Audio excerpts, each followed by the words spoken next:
การนำกองบัญชาการทหารแขวงบุรีคำไซนำโดยสหายพันเอกจันนีศรีสุขหัวหน้าการเมืองกองบัญชาการทหารแขวงบุรีคำไซพร้อมคณะและพนักงานลักแรงในองค์การ5ห้องได้เข้าจุดธูปและไว้อาลัยถึงดวงวิญญาณทหารอาสาสมัครและเสี่ยวซานเวียดนามที่เสียสละชีวิตอยู่ลาวในปางสงครามอยู่ที่หอบูชาอัฐิทหารอาสาสมัครและเสี่ยวซานเวียดนามประจำแขวงบุรีคำไซ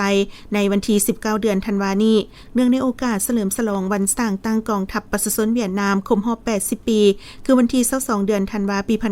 1945หาวันที่22ธันวาคม